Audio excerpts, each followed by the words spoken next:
I'm Marley. I'm Maria. And I'm Kendra. Welcome to Cafe Hachidori. Alrighty, what are you guys drinking today? I have a green tea based tea. I don't actually know what exactly is in it, but it's green tea based. I'm like at the bottom dregs of my green tea too, I think. But still very good. Still very tasty. I should get myself some green tea. I'm currently drinking Orangina orange juice. It's very refreshing and like lightly carbonated. Okay. I didn't know they came that way. That's great. Yeah, it's great. You just said that. Okay, let's go right into Kimi no Na wa, Symbolism through Art and Plot. I mean, I have my huge rant on a specific scene for symbolism, but we should go through the rest of the motifs first. The first one we'll talk about is the doors, which Maria noted. Right. You want to go through it, or do you want me to explain what doors are first? Well, doors are this thing that you open so that you can move from one. No, I meant what do they mean in terms of symbolism, but continue. Yes, I was about to explain for those of you who don't know what a door is. Well, the first time through I was watching the movie in the actual theater, I noticed a bunch of weird cuts of like sideways views of doors closing and opening. Like traditionally you would film a door like straight on, either from the backside or the front side, as people are coming in and out. It just kind of stuck out to me, like why would you shoot that from the side as if like we're being in the doorway? But it happens a lot in between significant points or chapters of the movie, like Taki traveling to Hida to find Mitsuha, and Mitsuha in Tokyo riding the bullet train and stuff. I just kind of think that motif symbolizes like boundaries and separations between the different realms of this film. That is actually what the definition, like that's what the symbolism of doors is. Basically, doors, whenever they're shown in dreams or in movies or in books or emphasized in any way, it is a symbolism of passageways, especially passageways specifically between other worlds. So in this movie, where the worlds are time, I guess you can say, between Taki's time and Mitsuha's time, and as you said, when they're going to when she's going to Tokyo, or when he's going to Hida, and they're going into each other's world, but in a different time, that's when those do show up, and they're emphasized because of that idea of the passageway between their two different existences. But also I think just like editing-wise, that's something that's very clever to do, which I think kind of adds to one of the strengths of this movie, is that there isn't some sort of weird, goofy, kind of gimmicky time machine thing to be able to explain, but without kind of explaining the phenomenon too much and trying to be able to justify why it's happening or how it's happening, that being able to use those kind of open doorways as a transition between the two of them is something that's kind of really clever on their part. It is. What's interesting is that it's always a sliding door. That is interesting. I didn't notice that.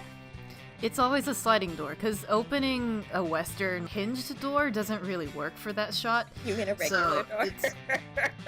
Well, I mean, I say Western because this is like in traditional Japan setting. So the front door to Mitsuha's house, and the classroom doors in the schools, bullet train doors, the subway trains doors, like they're all sliding. Mm-hmm. And that's interesting. A different aspect of sliding doors that is different from the opening and closing doors is that typically when you're sliding, like, so when you're opening a hinged door, it either opens to you or opens away from you, right? So you're entering into something or away from something, you know? But a sliding door is kind of just like a window, because windows typically don't open outward, they typically open sideways. And so it's kind of just like a stationary view of looking into another world, which is kind of interesting with that. Yeah. I never thought about it that way. I hadn't until Maria just brought that up, so. Yeah, it's something I kind of noticed. Twilight as a reference in general is just referenced a lot. It is a symbol through this movie, but this symbol is very clear cut from the very beginning as a idea of being able to go through worlds. It is like the myth aspect of the entire movie is Twilight, and that's very clear from the very first scene that it's ever introduced. So like that's not a symbol that is hidden, that is a symbol that is very clear cut. No, but it's also very common within a lot of spiritual practices for a lot of people, is that kind of transition between night and day, where that kind of veil of time in and of itself is very fuzzy and very kind of hard to see that a lot of cultures have that belief of spirits being able to cross over, or any sort of big sort of celestial event usually ends up happening in Twilight, and it plays into a lot of that kind of lack of a definition of time and the time travel that we see. Even kind of where Taki and Mitsuha meet together, and there's that moment with the comet and it's twilight, and you can kind of see how they did there with the art. There's like that actual kind of illusion of the veil that's coming with that sort of fuzziness of the time of the middle of the night, SJ, twilight, dawn, crepuscular sort of period.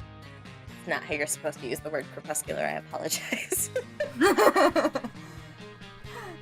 But yeah, so that one is a very clear-cut symbol that is pushed in the movie, which I kind of like, because there's the ones that are hidden, but there's also the ones that are very clear. Mm-hmm. Then we have the rope, which is literally acts as the rope of fate between the two of the characters, or like red string of fate, especially since it's red. It's what keeps them connected between the two worlds and the two timelines, and it is like the biggest thing. And it also is one of the physical representations in Musubi throughout the entire film, just like the comet is, the passageways are, and the sake. Like, it's one of those physical representations of it, which I will get into as we continue on. But I guess the last one, which is a kind of more subtle one, Maria, you said the water, which was really cool. Oh, yeah.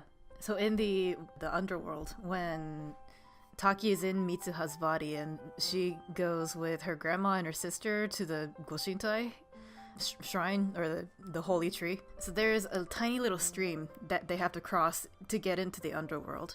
That stream is, I believe, a symbol of what would be the Sanzu no Kawa, which is the river of Sanzu. In Japanese mythology, there is a river that separates the real world and the underworld, so it's typically related to death. So anybody who crosses the river can't come back to the real world. They're in the underworld and they die.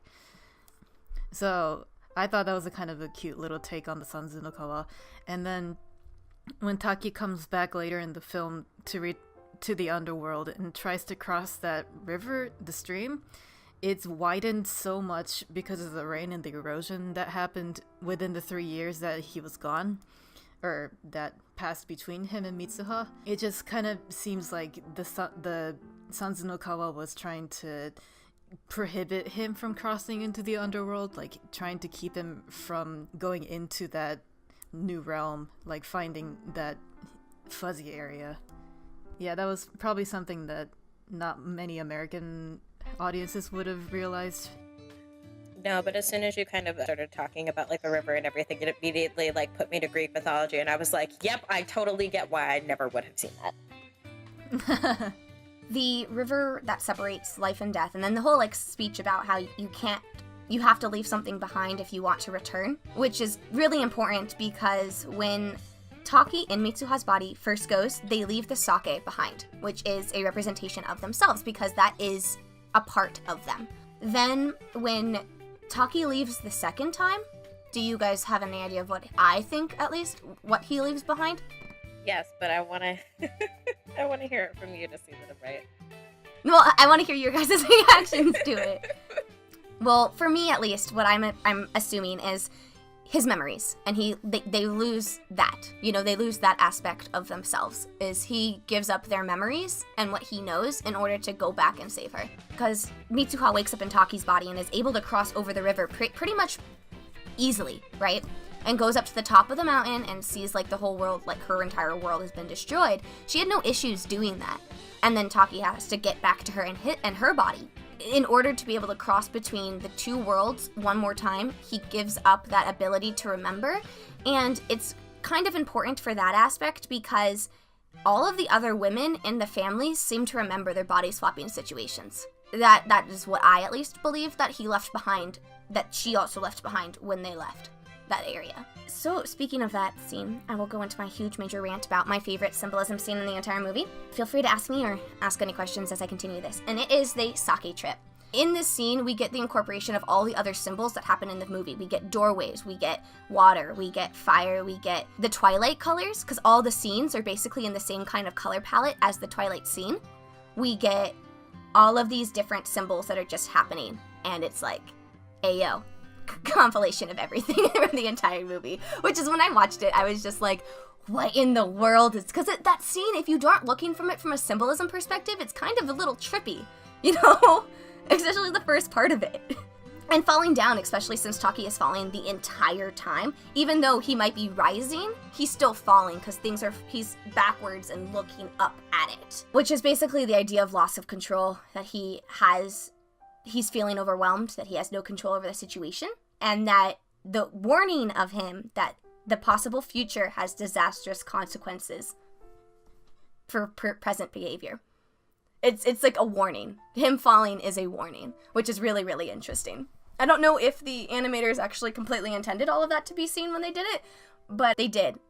when it's like that is how, like, when I analyzed the scene down, I was like, the cycle just continues.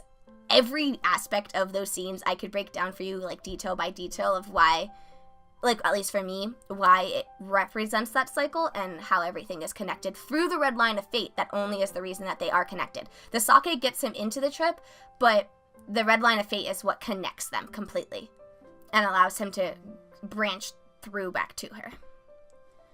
So that was my major rant for at least, like, a few minutes. Sorry, that was just, like, a lot of information I needed to process. The only thing I kind of wanted to touch on was the red line thing. Mm-hmm. When I saw that Musubi trip scene, I thought the rope was acting like a lifeline to keep him grounded to the real world, to make sure that he can get back to where he was. And, you know, falling through the water, which probably was actually sake. Yeah, it probably was. It honestly probably was. But, yeah, I mean, it acts as the same principles. Yeah, so that was just my thought. Like, it was acting like a lifeline, keeping him connected to the real world and everything. I mean, symbols typically can have multiple meanings, so yeah, that makes a lot of sense. Yep, 'tis the way of the Musubi. So, that was symbolism. Is there any other symbols that you can think of? Yeah, those are the major ones I can think of. I can think of probably some other scenes, but, like, they're not as big as that scene was, because that scene really does get you a lot of information in, 10-minute span? Actually, I think it's shorter than that. Yeah, it's definitely not 10 minutes. Oh, yeah, no, but that's why this movie is totally awesome, is just because it's, like, full of symbolism. So, those are the ones that we saw. If you have any more, tell us, because that'd be great. Anything else? I don't think so, so let's wrap up then. Alright. If you like what you heard, please like and subscribe. As I said, leave us anything below. Yes, leave us comments, ask us questions. If you have any other thoughts of any symbols that have popped up in this episode, by all means, put them in the description or the comment section below. Yes, and next time we will discuss the live-action adaptation of Kimi no Na wa. Oh, God.